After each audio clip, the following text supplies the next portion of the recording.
Good evening and welcome. This is not a live presentation. This is merely set up so that those who were fearful of coming in this evening could have an opportunity to view it on our website at their leisure at a future date.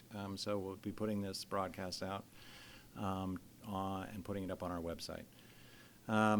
So this is our annual Community Budget Forum. It's the third of a series of budget workshops that we put on an annual basis.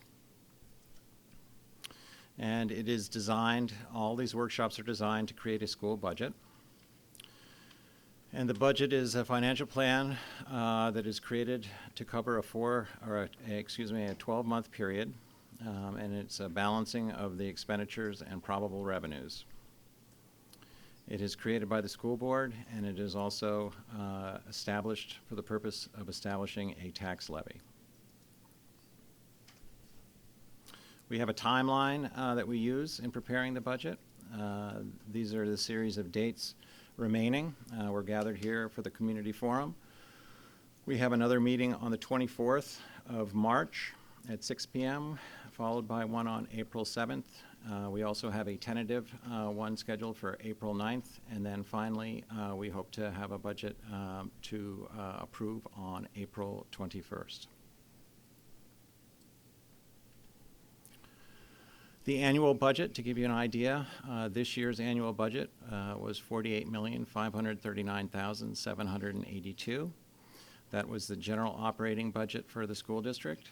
It composed all the expenditures associated with salaries, benefits, utilities, student transportation, materials and supplies, equipment, etc. Just take a look at those breakdown of expenditures. They're broken in three components if we wish to look at it in this manner.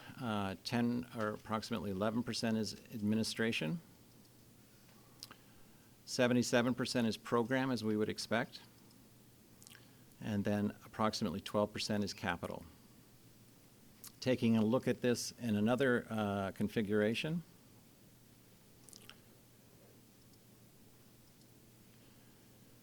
we can look at it as we would expect. Personnel is a significant component of any school district's budget.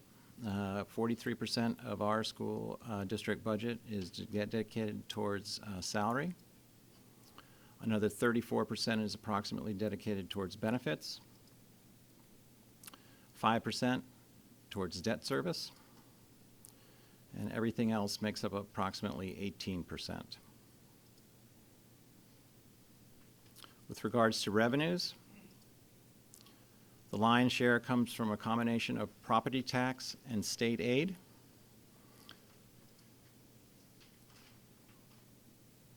With regards to a breakdown of revenue supporting our 1920 school budget, we have approximately 7% coming from fund balance, 37% from tax levy, the lion's share by far from state aid, and approximately 4% from other. Tax levy versus tax rate. Our tax levy is the total sum of money collected. The tax levy for this year was $17,771,196. So 1% of that, of course, would be $177,712.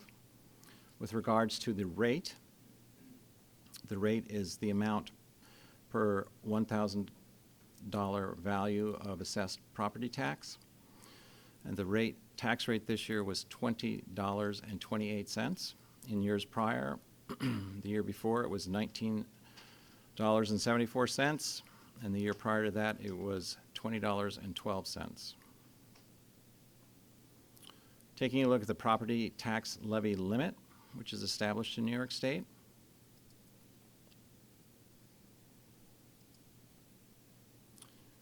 Although it's often referred to as the 2% levy limit, it is not necessarily restricted to 2%. It's actually unique to each school district, and there's an 8-step formula that's calculated and is unique to each individual school district, and this is referred to as the tax levy limit. And within this calculation is a real growth amount, and that is limited to the rate of inflation or 2%, whichever is lower. This allowable growth factor for the levy limit calculation, or you can view it as the CPI. You can see these prior year amounts. This year, it's been calculated to be 1.81%, so that will be factoring into the calculation for this year. To actually look at the tax levy limit formula, for those of you who are interested in formulas, this is the actual formula. It's composed of a base formula plus exclusions.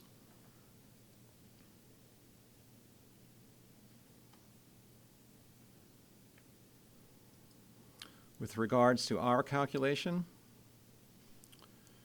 this is how it calculates out for us. In regards to the calculation, we're able to take advantage of a capital tax levy exclusion this year in the amount of $73,935 to get us to a tax levy limit for Peru of $18,142,246. Or in a graphical form, looking at prior year levy limits, you can see that the base formula, absent exclusions, is $18,068,311. With the addition of the exclusion, which increases it by $74,935, you get a total increase of approximately 2%, or an increase of $371,050, to give you a total tax levy limit of $18,142,246. Before we look at some numbers for next year in terms of forecasting, let us take a moment and look at what the comptroller prepares on an annual basis for all school districts in a manner to analyze what he refers to as the fiscal stress monitoring system, to take a look at each school district and determine the amount of fiscal stress on that school district. What they use is an analysis with 6 financial indicators. I'm happy to report zeros are a good thing in this report card. And we are designated as no designation, which is a good designation for such a report card.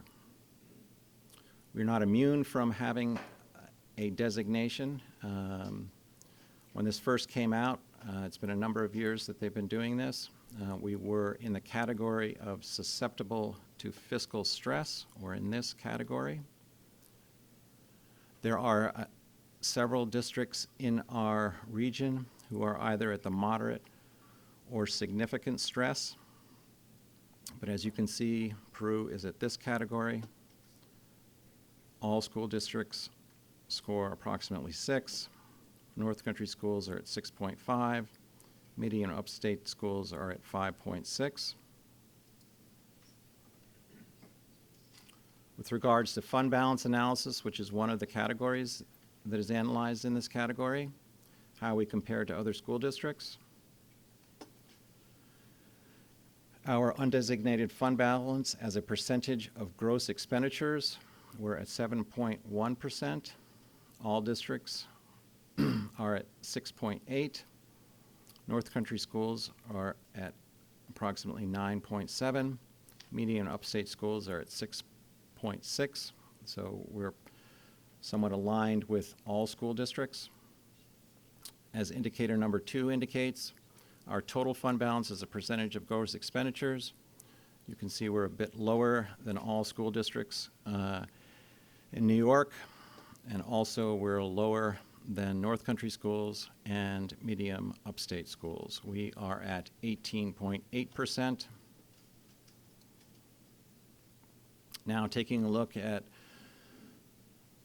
our financial plan, multi-year financial plan, with some projections on what we're forecasting for the closing of this year, in addition to what we are forecasting potentially for next year. Let's take a look at the revenues first. What we're predicting for state aid is we're predicting two categories within this category that I've circled here. I'd like you to note that there are two isolated areas. There's also, for those of you who are familiar with this, we have a capital project that was approved throughout our BOCES, and we are also receiving some aid to offset our expenses associated with that capital project. But we are forecasting for next year in the 2021 an increase overall in state aid of approximately 3.6%. With regards to our combination of tax and pilots, we are forecasting an increase of approximately 2.1% in this category as far as our projection for next year. With regards to capitalized interest, this will be offsetting costs associated with our capital project. This year we built in $101,000. Next year we're building $263,000 in terms of revenues. So as a percentage increase, our revenues we're forecasting is a bit down this year, but predominantly associated with decreases in the 2020 year, so closing out this year, and that's associated with decreases in state aid associated with our capital project and the debt service. We retired some debt service, which decreased our building aid. Next year, we're forecasting a rebound of overall revenues, overall a 3.26% increase in revenues, and again, that is associated with increases in state aid as well as increases in tax levy and pilots. On the expenditure side, as far as 2020 is concerned, you'll see our compensation line is relatively flat. That is associated, we had a number of retirements at the conclusion of last year, and we also did have some reductions through attrition in our both in the CSEA and in the PAT. With regards to increases next year, we are forecasting a 3% increase in overall salaries. In terms of debt service, we are increasing our expenditures associated with debt service associated with BOCES, the capital project, as well as our debt service associated with our capital project. So you see these increases in debt service. With regards to employee benefits, I'm happy to report that we are not seeing the large double-digit increases in health insurance that we've seen over the last 2 years. So we're getting a little bit of relief on health insurance, which is a component of our employee benefits. Keep in mind that these expenditures do not include any budget enhancements or budget reductions at this point. And as we close out this year, we're looking at a deficit of approximately $89,000, and going into next year without any modifications, we're looking at a deficit of approximately $500,000 for 2021.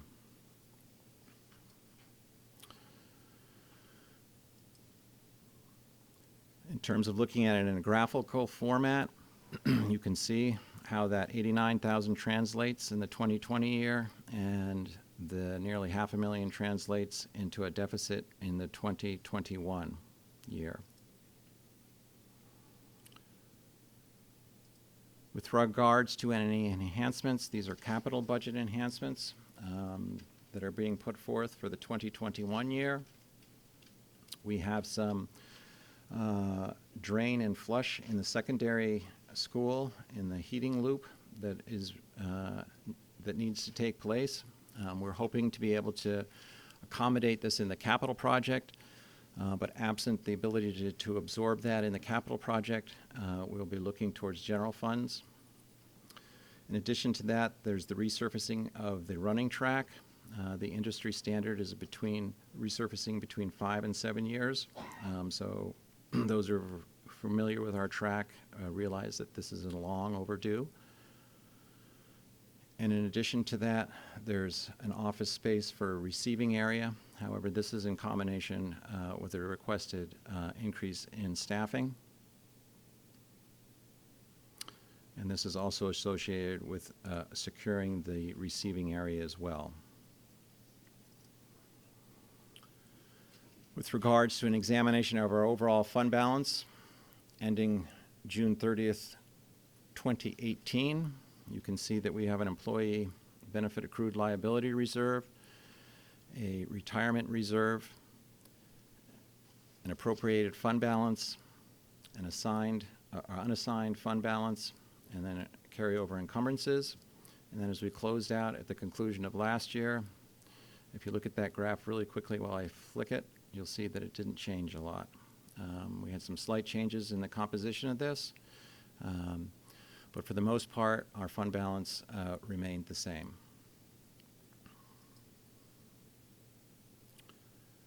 So some essential budget challenges we're facing.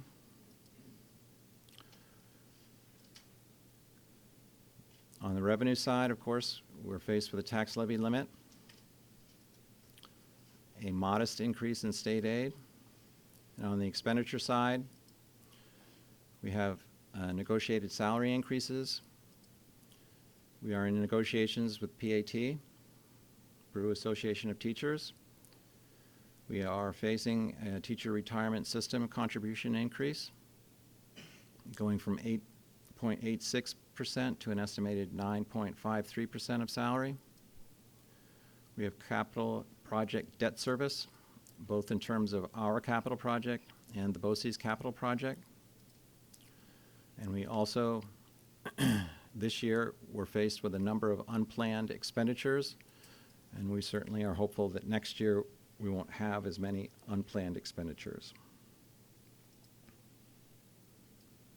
Some takeaway points or budget themes. Each year we have a budget theme. In 14-15, that theme was cautiously optimistic. Then the next year it was guardedly, then it was tepid, then it was wary, then it was balanced caution. Last year was the theme of preservation. Although it was a preservation year, we did still have some decreases in TA positions and some teaching positions, mostly through attrition. This year, our general theme is tactical trimming. So a comprehensive examination of planned expenditures with reductions designed to provide a more sustainable future. Some initial proposed budget parameters. With regards to the commitment of fund balance, the plan has proposed that we limit our allocation of and use of fund balance to $500,000 towards the 2021 budget, and only if necessary. With regards to the tax levy increase parameter, there are 3 options to go above the tax cap, and that would require a supermajority to be at the tax cap or to be below the tax cap. It was the determination that at this time we would remain at the tax cap, which would simply require a simple majority or 50% or more of the those who vote.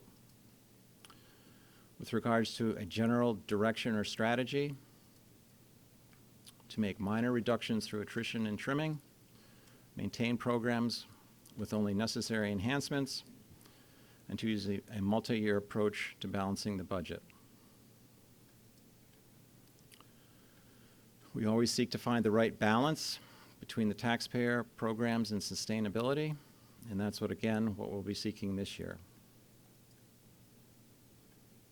This concludes the formal part of the presentation. It's now open for any questions or comments.